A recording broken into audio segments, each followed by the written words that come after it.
Hello, everyone. Thank you for joining Beautiful Depression Life. This is Wendy.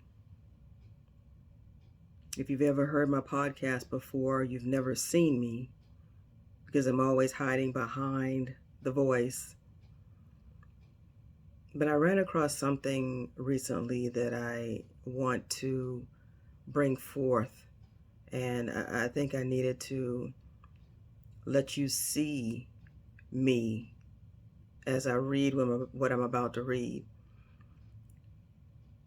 I have a friend that actually reached out to me about a poem that he wrote regarding him and depression. And as I read it, I could actually see myself writing that. But to see a man write the things that he wrote,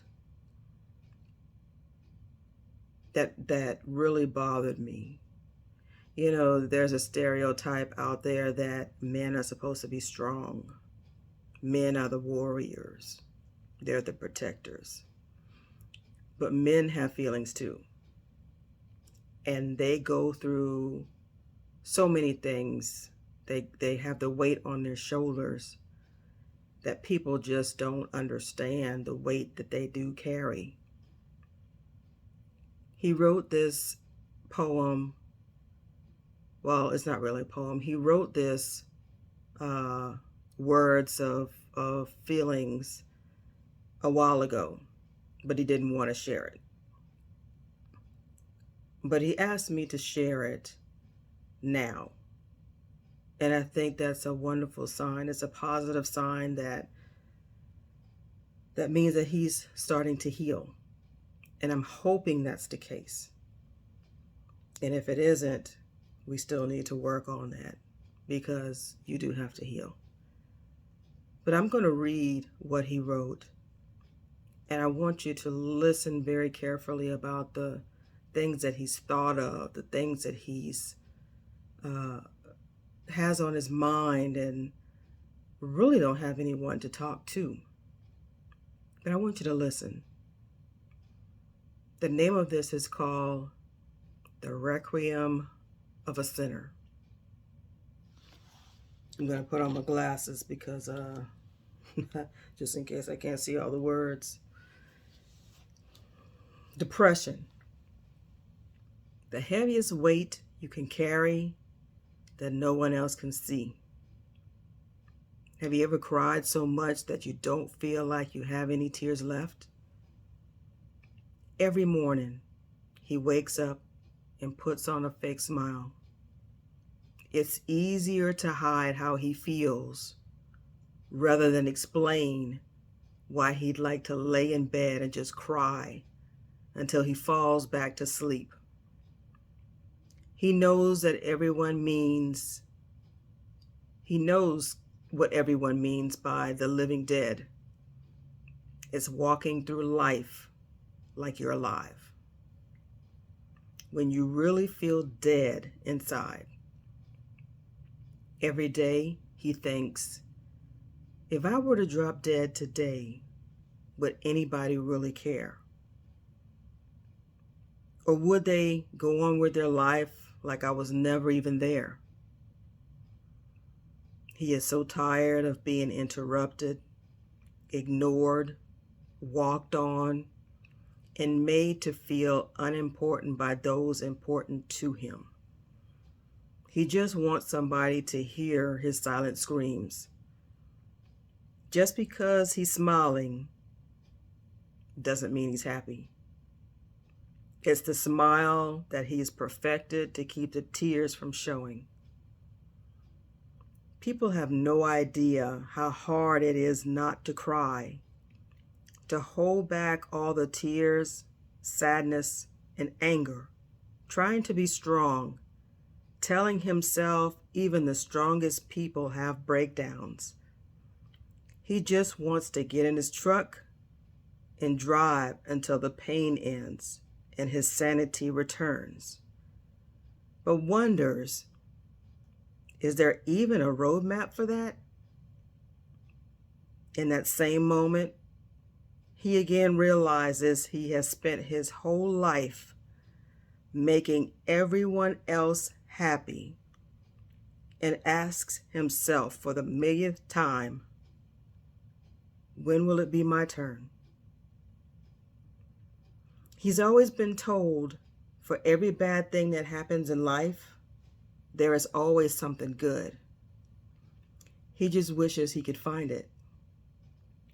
Daily, he does what he does when he don't want the world to see that he is completely falling apart. He smiles, he laughs, he finds a good time, but that does not mean he's happy. It just means something's got his mind off of the stressful things in his life for a brief moment. He goes through each day in a practice fog, surrounded by people, but always feeling alone. The phrase, "I'm fine," "I'm okay," "I'm good," programmed on his tongue and always ready. In actuality, he just wants to curl up somewhere and disappear. He's so tired. Just tired, so very tired of everything. If he didn't have kids, he would. I'm telling you guys, that is so deep. The author of this writing is C.E. Spivey.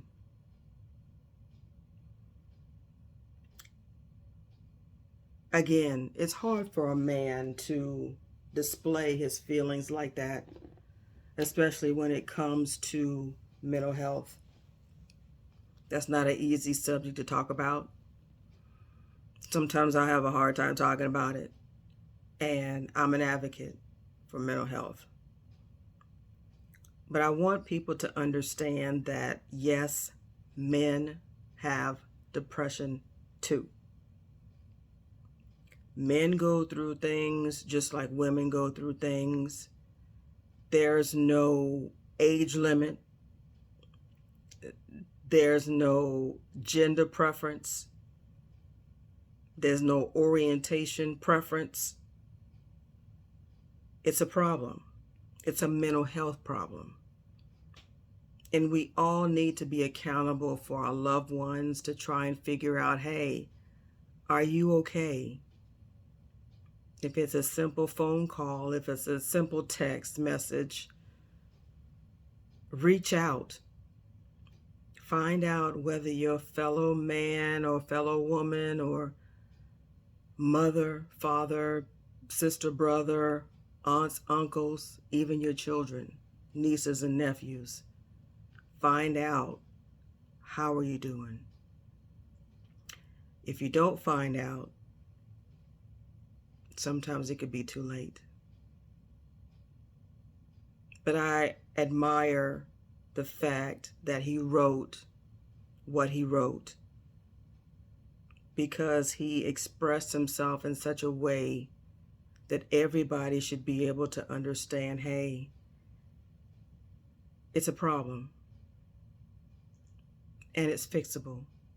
It's treatable. But there is no way that you should be alone in this journey. So I am thankful that you were able to express how you feel.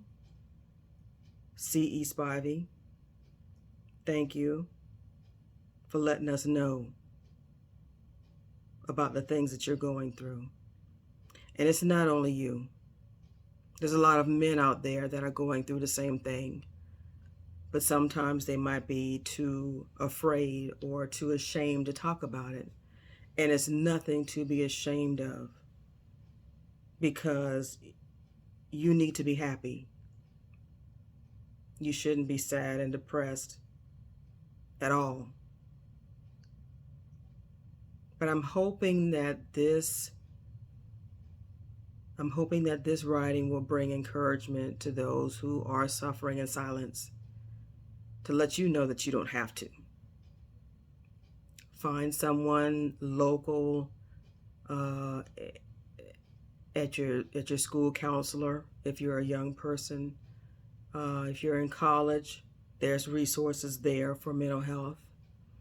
If you're older, my age or older, find ways to talk to a spiritual counselor or a therapist or someone who'd be able to talk to you about your problems. You do not have to be alone. You are never alone in this journey. Talk to someone. Talk to someone you trust. Talk to someone you don't even know, so you won't have to worry about hearing anything negative. Go to a local counselor. Talk to a spiritual leader. Talk to someone. Anyone. Don't do this by yourself.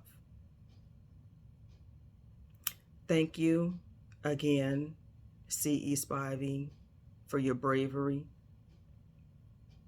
I admire you for bringing this forth for everyone to hear. And I hope and pray that you will be able to get through this journey